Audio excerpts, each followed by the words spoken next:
नमस्कार दर्शक बंधु डेली ओडिया यूट्यूब चैनल को आपको स्वागत। प्रतिदिन एभली लेटेस्ट खबर पे आमर ये चैनल टी सब्सक्राइब कर दिंतु। तेज चलतु आरंभ करवा आज 12 जुलाई शुक्रवार 20टी बड़ खबर। ऑस्ट्रेलिया को 8 विकेट हराई फाइनाल में इंग्लैंड। क्रिकेट विश्वकप 2019 द्वितीय सेमिफाइनाल गुरुवार बर्मिंघहाम इंग्लैंड ऑस्ट्रेलिया को 8 विकेट परास्त कर विश्वकप फाइनाल में प्रवेश करिछि।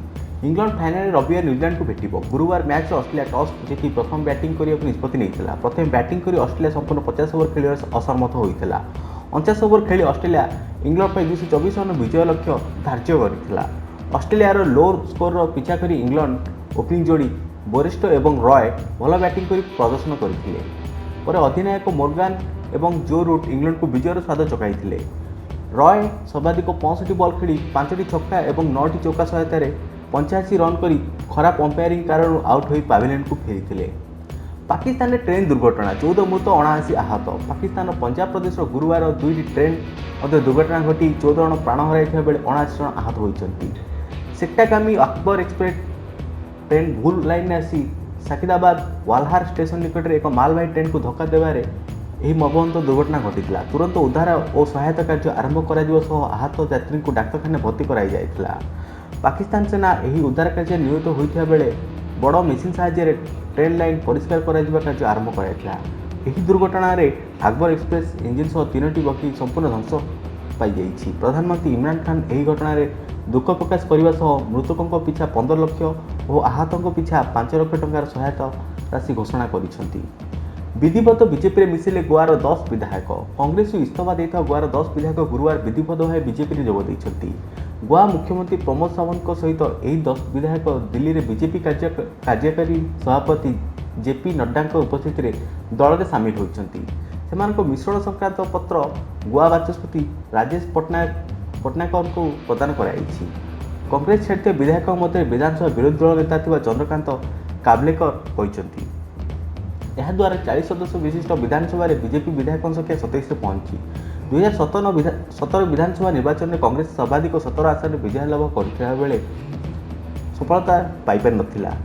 एबे एहार सदस्य संख्या 5 को खसी आसी। मात्र 13 आसन पर बीजेपी आंचलिक दलों को सहयोग में सरकार गठन करथिला।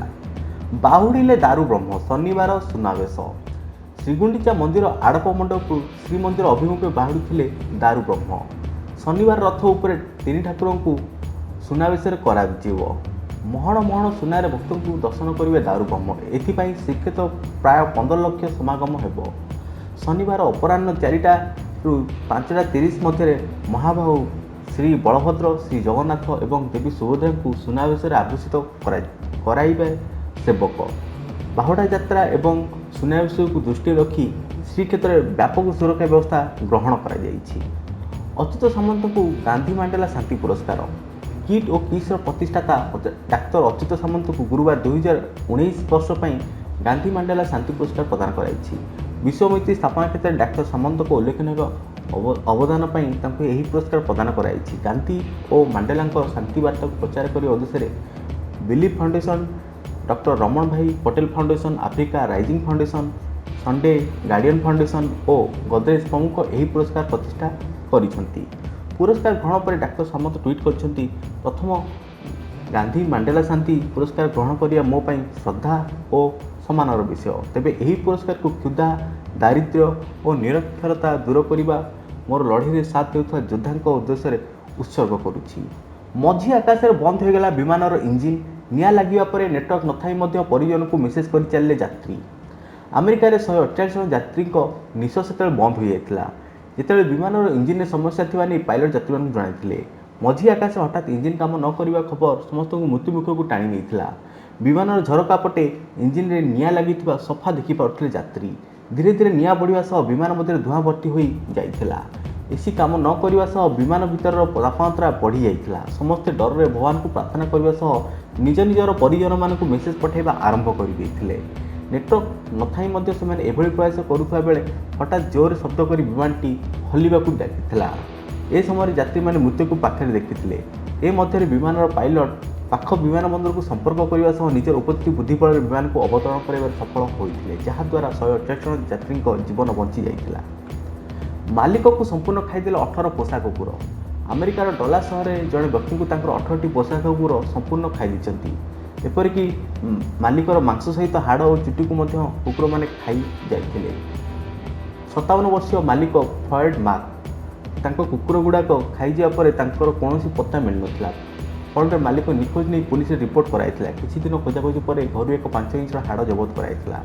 କୁକୁରଙ୍କୁ ଖାଇବା ପରେ ବଳକା ଖାଦ୍ୟ ଫିଙ୍ଗା ହେଉଥିବା ସ୍ଥାନରୁ ଏହି ହାଡ଼ ଜବତ କରାଯାଇଥିଲା। ହାଡ଼ର DNA ପରୀକ୍ଷା ପରେ ଏହା ମାର୍କଙ୍କ ଶରୀର ବୋଲି ଜଣାପଡ଼ିଥିଲା।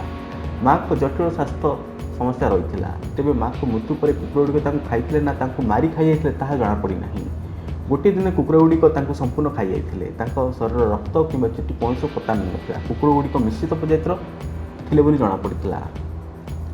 ଜେଲରେ ଖାଇବା ତିଆରି କରି ସ୍ୱିଗି ଜରିଆରେ ବିକ୍ରି କରୁଛନ୍ତି କଏଦୀ। କେବଳ ତ୍ରିଶୂରରେ ଥିବା ବିୟୁର ସେଣ୍ଟ୍ରାଲ ଜେଲରେ 8 ବର୍ଷ ହେଲାଣି ଏକ କ୍ୟାଣ୍ଟିନ୍ ଚାଲି ଆସୁଛି, ଯେଉଁଠି ବନ୍ଦୀ ଥିବା କଏଦୀ ରୋଷେଇ କରୁଥିବା ବେଳେ ସ୍ୱିଗି ଜରିଆରେ ତାହାକୁ ଅନଲାଇନ୍ ବିକ୍ରି କରୁଥିବା ଜଣାପଡ଼ିଛି। କ୍ୟାଣ୍ଟିନ୍ର ନାଁ ଫ୍ରିଡମ୍ ଫୁଡ୍ ଫ୍ୟାକ୍ଟ୍ରି ରଖାଯାଇଥିବା ବେଳେ କ୍ୟାଣ୍ଟିନ୍ର ଖାଇବା ଖୁବ୍ ପ୍ରସିଦ୍ଧ। ଧୀରେ ଧୀରେ କ୍ୟାଣ୍ଟିନ୍ରେ ତିଆରି ହେଉଥିବା ଖାଦ୍ୟର ଲୋକପ୍ରିୟତା ବଢ଼ିବାରେ ଦେଖି ଏହାର ସେବା ବିୟୁର ଜେଲର ବାହାରେ ମଧ୍ୟ ଉପଲବ୍ଧ କରିବା ପାଇଁ ଯୋଜନା କରାଯାଇଛି। ଏଠାରେ ବିରିୟାନୀ, ରୁଟି ସମେତ ଅନେକ ସ୍ୱାଦିଷ୍ଟ ଖାଦ୍ୟ ମିଳିଥାଏ। 2 ଓଡ଼ିଆ ଯୁବକଙ୍କ କମାଲ। ପନିପରିବା, ଫୁଲ, ଫଳ ଓ ଅଦରକାରୀ ଖବରକାଗଜ ତିଆରି କଲେ ପ୍ଲାଷ୍ଟିକ୍ ଫ୍ରି ପେନ୍। ଆଧୁନିକ ଯୁଗରେ ପନିପରିବା, ଫୁଲ, ଫଳ ଏବଂ ଅଦରକାରୀ ଖବରକାଗଜ ତିଆରି ପେନ୍ କେବେ ଦେଖିନଥିବେ, କିନ୍ତୁ ଏଭଳି ଅବିଶ୍ୱସନୀୟ କାର୍ଯ୍ୟକୁ ବାସ୍ତବରେ ପରିଣତ କରିଛନ୍ତି 2 ଓଡ଼ିଶାର ଯୁବକ। ଭୁବନେଶ୍ୱରର ପ୍ରେମ ପାଣ୍ଡେ ଏବଂ MD ଅହମ୍ମଦ ରାଜା ଏହି plastic free use and throw ପେନ୍କୁ ଉଦ୍ଭାବନ କରିଛନ୍ତି, ଯାହାକୁ ନେଇ ଏବେ ଜାତୀୟ ଗଣମାଧ୍ୟମରେ ଚର୍ଚ୍ଚା ବିଷୟ ପାଲଟିଯାଇଛି। ତେବେ ଏହି ଇକୋ ଫ୍ରେଣ୍ଡଲି ପେନ୍ର ନାମ ଲିଖନ ରଖାଯାଇଛି। ଧୋନିଙ୍କ ଅବସରକୁ ନେଇ ଚର୍ଚ୍ଚା। କ୍ରିକେଟରୁ ଅବସର ନେବା ପରେ ରାଜନୀତିରେ ପ୍ରବେଶ କରିପାରନ୍ତି ମହେନ୍ଦ୍ର ସିଂ ଧୋନି। ସେମିଫାଇନାଲରେ ପରାସ୍ତ ହେବା ପରେ ବିଶ୍ୱକପ୍ରୁ ଟିମ୍ ଇଣ୍ଡିଆ ବାଦ୍ ହୋଇଛି। ଆଉ ଏହା ସହ ଭାରତର ପୂର୍ବତନ ଅଧିନାୟକ ମହେନ୍ଦ୍ର ସିଂ ଧୋନିଙ୍କ ଅବସରକୁ ନେଇ ଚର୍ଚ୍ଚା ମଧ୍ୟ ବଢ଼ି ଚାଲିଛି। କିନ୍ତୁ ଏସବୁ ଭିତରେ ଏକ ବଡ଼ ଖବର ସାମ୍ନାକୁ ଆସିଛି। କ୍ରିକେଟରୁ ଅବସର ନେବା ପରେ ରାଜନୀତିରେ ଏଣ୍ଟ୍ରି କରିପାରନ୍ତି ଧୋନି। ବିଜେପିରେ ଦେଖିବାକୁ ମିଳିପାରେ ମାହିଙ୍କର ସେକେଣ୍ଡ ଇନିଂସ। ପୂର୍ବ କେନ୍ଦ୍ରମନ୍ତ୍ରୀ ସଞ୍ଜୟ ପାସୱାନଙ୍କ କହିବା ଅନୁଯାୟୀ ଖୁବ୍ ଶୀଘ୍ର ଧୋନି କ୍ରିକେଟକୁ ଅଲବିଦା କହି ବିଜେପିର ସଦସ୍ୟତା ଗ୍ରହଣ କରିବେ। ବିଶ୍ୱବିଦ୍ୟାଳୟ କ୍ରୀଡ଼ା 200 ମିଟର ଫାଇନାଲରେ ଦ୍ୟୁତି ଚାନ୍ଦ। ଇଟାଲୀର ନାପୋଲରେ ଚାଲିଥିବା 30ତମ ବିଶ୍ୱବିଦ୍ୟାଳୟ କ୍ରୀଡ଼ାରେ ଓଡ଼ିଆର ଅଲମ୍ପିଆନ୍ ଦ୍ୟୁତି ଚାନ୍ଦ 200 ମିଟର ଦୌଡ଼ରେ ଫାଇନାଲରେ ପ୍ରବେଶ କରିଛନ୍ତି। ଗୁରୁବାର 200 ମିଟର ମହିଳା ବିଭାଗ ସେମିଫାଇନାଲରେ ଦୌଡ଼କୁ ଦ୍ୟୁତି 23.24 ସେକେଣ୍ଡରେ ଅତିକ୍ରମ କରି ଫାଇନାଲରେ ଯୋଗ୍ୟତା ହାସଲ କରିଛନ୍ତି। ଦ୍ୟୁତି ପୂର୍ବରୁ ଭାରତୀୟ ଭାବେ 100 ମିଟର ଦୌଡ଼କୁ 11.32 ସେକେଣ୍ଡରେ ଅତିକ୍ରମ କରି ସ୍ୱର୍ଣ୍ଣପଦକ ହାସଲ କରିଥିଲେ। ଦ୍ୟୁତି କିଟ୍ ବିଶ୍ୱବିଦ୍ୟାଳୟ ପକ୍ଷରୁ ପ୍ରତିନିଧିତ୍ୱ କରୁଛନ୍ତି। ମୁମ୍ବାଇ ପୁଲିସ ବ୍ଲକ୍ କରିବା ପରେ ପାୟଲ କହିଲେ, ପୁଲିସର ପକ୍ଷପାତ ପରେ ମୋତେ ଭାରତ ରହିବାକୁ ଡର ଲାଗିଲାଣି। ସୋସିଆଲ ମିଡ଼ିଆରେ ସବୁ ସମୟରେ ଆକ୍ଟିଭ ରହିବା ସହ ବିଭିନ୍ନ ବିଷୟକୁ ନେଇ ଆଲୋଚନା କରିଥାନ୍ତି ଅଭିନେତ୍ରୀ ପାୟଲ ରୋହତାଗୀ। ପୂର୍ବରୁ ତାଙ୍କ ବୟାନକୁ ନେଇ ଅନେକ ବିବାଦ ଦେଖାଯାଇଥିବା ବେଳେ ଏବେ ମୁମ୍ବାଇ ପୁଲିସ ତାଙ୍କୁ ବ୍ଲକ୍ କରିଥିବା ନେଇ ଚର୍ଚ୍ଚା ଆରମ୍ଭ ହୋଇଛି। ଏନେଇ ପାୟଲ ନିଜେ ସମସ୍ତଙ୍କୁ ଜଣାଇବା ସହ ଅମୃତା ଫଡ଼ନଭିସଙ୍କୁ ଏନେଇ ସୂଚନା ଦେଇଥିବା ଜଣାପଡ଼ିଛି। ଏଭଳି ଘଟଣା ପରେ ମୁମ୍ବାଇ ପୁଲିସ ମୋତେ କ'ଣ ପାଇଁ ବ୍ଲକ୍ କଲା? ବୋଧହୁଏ ମୁଁ ହିନ୍ଦୁ ବୋଲି ଏଥିପାଇଁ ପୁଲିସ ଏଭଳି କରିଛି। ଯଦି ଏହି କାରଣ ହୋଇଥାଏ ତେବେ ଭାରତରେ କୌଣସି ହିନ୍ଦୁ ସୁରକ୍ଷିତ ନୁହନ୍ତି। ପୁଲିସର ଏଭଳି ପକ୍ଷପାତ ପରେ ମୋତେ ଏବେ ଭାରତ ରହିବାକୁ ଡର ଲାଗିଲାଣି ବୋଲି କହିଥିଲେ ପାୟଲ। ପାୟଲ ଇମେଲର ସ୍କ୍ରିନଶଟ୍ ସେୟାର କରିଛନ୍ତି, ଯେଉଁଥିରେ ହ୍ୟାଲୋ ଅମୃତା ମ୍ୟାମ୍, ଆଶା କରୁଛି ଆପଣ ସବୁ ଭଲ ଥିବେ। ଆଜି ସକାଳୁ ମୋତେ ମୋ ଅଫିସରୁ ଖବର ମିଳିଲା କି ମୁମ୍ବାଇ ପୁଲିସ ମୋର ଟ୍ୱିଟର ଆକାଉଣ୍ଟକୁ ବ୍ଲକ୍ କରିଛି। ସେମାନେ ଏଭଳି କରିବା ଉଚିତ ନୁହେଁ ବୋଲି ଲେଖାଯାଇଥିଲା। ଏହାପରେ ଅମୃତା ମୁମ୍ବାଇ ପୁଲିସର ଏଭଳି କାମକୁ ଭୁଲ କହିବା ସହ ମାମଲା ଉପରେ ତଦନ୍ତ ପାଇଁ କହିଥିଲେ, ଯାହାପରେ ମୁମ୍ବାଇ ପୁଲିସ ପାୟଲଙ୍କୁ ଅନବ୍ଲକ୍ କରିବା ସହ ଭୁଲବଶତଃ ଏପରି ହୋଇଥିବା ନେଇ କହିଥିଲେ। ଅଧା ବାଟରେ ଗାଡ଼ି ରଖି ଅଭିନେତ୍ରୀଙ୍କୁ ଅସଦାଚରଣ।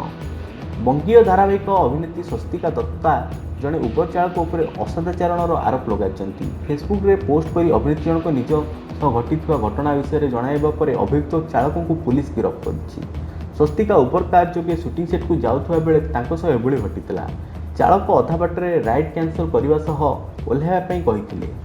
ସ୍ୱସ୍ତିକା କାରଣ ପଚାରିବାରୁ ଅଭିଯୁକ୍ତ ତାଙ୍କୁ ଗାଡ଼ିରୁ ବାହାର କରି ତଳେ ଫିଙ୍ଗି ଦେଇଥିଲେ। ଘଟଣାର ଖବର ପାଇବା ପରେ ତାଙ୍କ ବାପା ତାଙ୍କ ପାଖରେ ପହଞ୍ଚି ପୁଲିସରେ ଏନେଇ ଅଭିଯୋଗ କରିଥିଲେ। ପରେ ଅଭିଯୁକ୍ତଙ୍କୁ ଗିରଫ କରିଥିଲା ପୁଲିସ। କାଷ୍ଟିଂ କାଉଚ ଅଭିଯୋଗ। ଗିରଫ ହେଲେ ପ୍ରଯୋଜକ ଜେଡି ରାଉତ। ଶହୀଦନଗର ଅଞ୍ଚଳରୁ ଗିରଫ କଲା କମିଶନରେଟ୍ ପୁଲିସ। କାଷ୍ଟିଂ କାଉଚ ଅଭିଯୋଗ ଆସିବା ପରେ ଗିରଫ ହେଲେ ପ୍ରଯୋଜକ ଜେଡି ରାଉତଙ୍କୁ ଗିରଫ କରିଛି କମିଶନରେଟ୍ ପୁଲିସ। ମଡେଲଙ୍କ ଅଭିଯୋଗ ପରେ ଶହୀଦନଗର ଅଞ୍ଚଳରୁ ଗିରଫ କଲା କମିଶନରେଟ୍ ପୁଲିସ। ଅଭିଯୋଗ ଅନୁଯାୟୀ ଚଳଚ୍ଚିତ୍ର ସୁଯୋଗ ଦେବା ନାଁରେ ମଡେଲକୁ ଯୌନ ଶୋଷଣ କରିଥିଲେ ପ୍ରଯୋଜକ ଜେଡି ରାଉତ। କେବଳ ବୋଲ୍ଡ ଛିଣ୍ଡିଦେଲେ ହେବନି, ବରଂ ଗ୍ଲାମର ଲାଇନ୍ରେ ପାଦ ରଖିବାକୁ ହେଲେ ଉଲଗ୍ନ ହୋଇ ରାମ୍ପରେ ଚାଲିବାକୁ ପଡ଼ିବ ବୋଲି ପ୍ରଯୋଜକ ଜେଡି ରାଉତ କହିଥିବା ଅଭିଯୋଗ କରିଛନ୍ତି ମଡେଲ ଜଣକ। ଧନ୍ୟବାଦ ଦର୍ଶକ ବନ୍ଧୁ, ଭିଡ଼ିଓଟିକୁ ସମ୍ପୂର୍ଣ୍ଣ ଦେଖିବା ପାଇଁ। ଭିଡ଼ିଓଟି ଭଲ ଲାଗିଥିଲେ ଲାଇକ୍, ସେୟାର, ସବସ୍କ୍ରାଇବ୍ କରିବାକୁ ଭୁଲନ୍ତୁ ନାହିଁ। ଆପଣଙ୍କ ମତାମତ ତଳେ ଥିବା କମେଣ୍ଟ ବକ୍ସରେ କମେଣ୍ଟ କରନ୍ତୁ। ଜୟ ଜଗନ୍ନାଥ।